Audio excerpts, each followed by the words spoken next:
Tally prime में आज आपका टॉपिक होगा एक्सपोर्ट ऑफ डाटा और इंपोर्ट ऑफ डाटा। आज की वीडियो में मैं आपको बताऊंगा कि आप किस तरह से अपने किसी भी कंपनी का डेटा नई फाइनेंशियल ईयर के अकॉर्डिंग नई कंपनी के अंदर एक्सपोर्ट करने के बाद इंपोर्ट करा सकते हो। वो सारी चीज़ें इसके अंदर होने वाली हैं। सबसे पहले मैं आपको बताऊंगा कि मेरी इस कंपनी में मैंने क्या क्या काम कर रखा है। फिलहाल हम देखते हैं डे बुक में जाएंगे यहाँ से और कुछ एंट्रियाँ ट्रांजेक्शन आ रहे हैं मेरे सामने। ऑल टैप करके देख लेते हैं। इन सारी ट्रांजैक्शंस के बिहाफ पर जो मैंने इनकम किया या प्रॉफिट लिया या एक्सपेंसेस किया, वो सब मेरा यहाँ दिखाई देगा प्रॉफिट एंड लॉस के अंदर।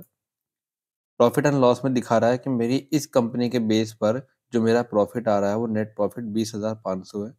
ऑल्ट F1 से डिटेल देख सकता हूँ मैं, कितना परचेज किया कितना सेल किया सब इसके अंदर दिखाई दे रहा है।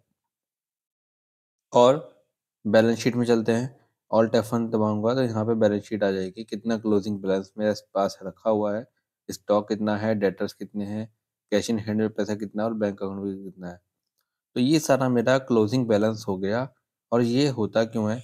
बेसिकली जब किसी साल का एंड होता है, ईयर का एंड यानी अकाउंटिंग सेशन का जो एंड होता है, जैसे कि 31 मार्च को क्लोजिंग होती है, और क्लोजिंग होने पर जो हमारा पूरे साल का टर्नओवर, जो पूरे साल का प्रॉफिट एंड लॉस होता है, जो हमने एक साल में कमाया, और प्रीवियस ईयर के जो बैलेंसेस हमारे बैलेंस शीट में शो होते हैं, टोटल कैपिटल कितनी है, टोटल एसेट्स कितनी है, टोटल आपके पास कितना कैश और बैंक में पैसा है, वो सारी चीज़ें, और सारे उधारी के लेजर जितने आपके क्रेडिटर डेटर पर होते हैं उनके बैलेंसेस, तो वो सारे लेजर्स प्लस उसका डेटा एक्सपोर्ट करना होता है। और अगले साल की जो न्यू कंपनी हमारी बनती है उसमें ट्रांजैक्शन तो सब स्टार्टिंग से होती है, क्योंकि वो नेक्स्ट ईयर की जो ट्रांजैक्शन होगी वो सब उसके अंदर करनी पड़ेंगी।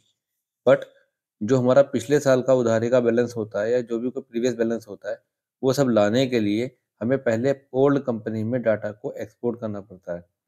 एक्सपोर्ट करने के बाद फिर हम उसे इंपोर्ट कराएंगे। तो पहले मैं दिखाता हूँ आपको अपने नोट्स के अंदर कि पहले हम क्या करेंगे। किसी भी कंपनी का डेटा टैली के फॉर्मेट में हम डेटा को एक्सपोर्ट कर सकते हैं, या तो एक्सेल में, HTML में, PDF में या JPG में। तो पहले मैं आपको ये फॉर्मेट दिखाता हूँ कि आप किसी कंपनी का डेटा, टैली का डेटा आप एक्सेल में कैसे लेकर आओगे। तो डेटा ये रहने वाला है हमारा टॉपिक पहला। तो जैसे कि मैं चाहता हूँ कि मेरी ये जो बैलेंस शीट है, इस बैलेंस शीट की पूरी डिटेल मेरी एक्सेल में चली जाए। इसको करने के लिए आपको एक्सपोर्ट करना पड़ेगा यहाँ से। एक्सपोर्ट करने के लिए आपको यहाँ क्लिक करना होगा। आपको यहाँ से जाना होगा कॉन्फ़िगरेशन में, शो मोर में। तो यहाँ कुछ सेटिंग्स होती हैं और ये सेटिंग्स हमारे सामने दिखा रहे हैं कि लोकेशन क्या है एक्सपोर्ट इंपोर्ट की फाइल की, वो सब दिखाएगा। और अगर आप चाहें तो इसे बदल भी सकते हैं। तो क्या प्रोसेस रहने वाला है वो मैं आपको दिखाता हूँ। स्टार्ट करते हैं वीडियो। तो हमारे सामने डेटा की जो शॉर्टकट रहेगी वो कंट्रोल+E रहेगी यहाँ पर एक्सपोर्ट करने के लिए। अब एक्सपोर्ट करेंगे तो उसमें क्या होगा, आप सबसे पहले प्रैक्टिकल देखेंगे कि जैसे मेरी ये बैलेंस शीट है और मैं चाहता हूँ कि ये पूरी बैलेंस शीट जैसे कि इसमें बनी हुई दिखाई दे रही है, वैसे इसी ही फॉर्मेट के अंदर मुझे एक्सेल में चाहिए। तो आपको यहाँ से कंट्रोल+E प्रेस करना है। कंट्रोल E प्रेस करने पर आपके सामने ये वाला ऑप्शन खुलेगा एक्सपोर्ट का। यहाँ से आपको फाइल फॉर्मेट बदलना होगा, क्योंकि ये XML डाटा इंटरचेंज का फॉर्मेट है, जो कि टैली से ट्रांसफर करने के लिए काम आता है। अगर आप चाहते हैं कि एक कंपनी का डेटा टैली के ही अंदर किसी दूसरी कंपनी में एक्सपोर्ट किया जाए विद बैलेंसेस विदाउट एंट्रीज, तो वो हमें XML लेना होता है। बट अगर आपको ये चेंज करना है एक्सेल के अंदर, तो आपने पहले जाना होगा कॉन्फ़िगर के अंदर। कॉन्फ़िगर में जाने के बाद आपको जाना होगा यहाँ से शो मोर में, एंटर कर देंगे। अब यहाँ पर आपके सामने ऑप्शन आएगा एक्सपोर्ट सेटिंग। एनकोडेड लैंग्वेज में तो आपको डिफ़ॉल्ट रखना है। फाइल फॉर्मेट XML करके आ रहा है आपका। यहाँ पर मैं दिखा दूँ, जब मैंने आपके सामने भी कंट्रोल+E प्रेस किया, उसके बाद कॉन्फ़िगर में गए हम।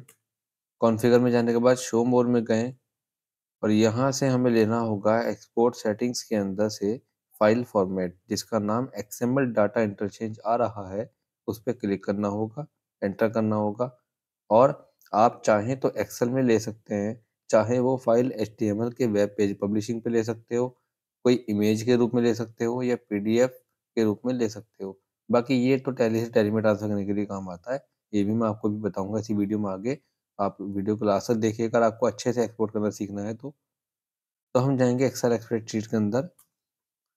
हमने ये सेट कर दिया और हमने इसका नाम क्या रखना है वो एंटर करके हम यहाँ पे दे सकते हैं।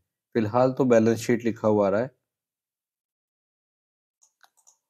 तो मैं अगर चाहूँ तो नाम बदल सकता हूँ उसका, बैलेंस शीट की जगह पे कुछ और दे सकता हूँ। पर मैं फिलहाल यहाँ पे सेशन देता हूँ बैलेंस शीट 2022-23 सेशन दे दिया मैंने कि ये 2022-23 का मेरा बैलेंस शीट है।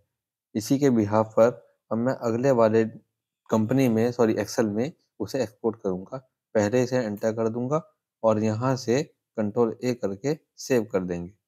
कंट्रोल ए करना मत भूलना कॉन्फ़िगर करने के बाद। इसके बाद आपको क्या करना होगा कि एक्सपोर्ट ऑप्शन पर जाना है और एंटर करना है।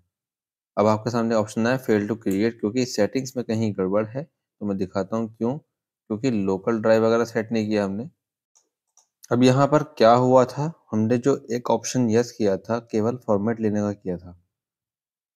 मैं फिर से दिखाता हूँ आपको सेटिंग्स क्या करनी होगी। आपको वापस से आएंगे बैलेंस शीट के अंदर, कंट्रोल ई प्रेस करेंगे, कॉन्फ़िगर में जाएंगे। ये गलती मैंने इसलिए की है ताकि आप जो गलती करने वाले हो उसको देखकर सीख जाओ, समझ जाओ कि आपने ये गलतियाँ नहीं करनी है। तो कंट्रोल ई प्रेस करने के बाद शो मोड में जाना होगा और आपको फाइल फॉर्मेट लेना होगा डिटेल्ड में। तो ये कंडेंस्ड करके आ रहा है। यहाँ पर आने के बाद जो फॉर्मेट ऑफ रिपोर्ट है इस पर आपको एंटर प्रेस करना है तो डिटेल लिखा हुआ आएगा। उसके बाद आप यहाँ से सेट कर सकते हो कि पहले लायबिलिटी चाहिए या एसेट्स चाहिए। बाय डिफ़ॉल्ट फॉर्मेट ये होता है, पहले लायबिलिटी आएगी और दूसरी तरफ आपका एसेट्स आ जाएगा। और वर्किंग कैपिटल दिखानी है तो यस कर देंगे। बाकी इसके अलावा हमारे पास में आएगा फॉर्मेट ये वाला, फाइल फॉर्मेट। एक्सेल स्प्रेडशीट लेना है। इसके अंदर आपको सामने एक ऑप्शन नीचे मिलेगा। बैलेंस शीट लेने के बाद आपको ये दोनों ऑप्शन रखने पड़ेंगे। लोकल ड्राइव में आपको सेव करना है तो आपको लोकेशन देनी ज़रूरी है कि आपको सेव कहाँ कराना है। तो मैंने यहाँ करना है कि यहाँ एक्सपोर्ट वाले ऑप्शन पर आने के बाद एंटर करना है। यहाँ से लोकल ड्राइव ही सेलेक्ट करनी है और लोकेशन देनी है जो मुझे जहाँ पे ये फाइल कॉपी करनी है, एक्सपोर्ट करनी है। यहाँ से मैं क्या कर रहा हूँ, जैसे ही आपके सामने कंट्रोल ई प्रेस किया उसमें कॉन्फ़िगर में गए तो ऊपर से आप थोड़ा नीचे की तरफ आएँगे। यहाँ मिलेगा आपको एक्सपोर्ट टू का ऑप्शन जिसमें लोकल ड्राइव लिखा है, उस पे एंटर करेंगे। एंटर करने के बाद लोकल ड्राइव सेलेक्ट करेंगे और यहाँ से लेंगे सिलेक्ट फ्रॉम ड्राइव। मुझे डाटा लेना है सी ड्राइव में, डी ड्राइव में या डेस्कटॉप पर या डॉक्यूमेंट के फ़ोल्डर में या डाउनलोड के फ़ोल्डर में। मैं फ़िलहाल डेस्कटॉप पर लेता हूँ और एंटर कर दूँगा।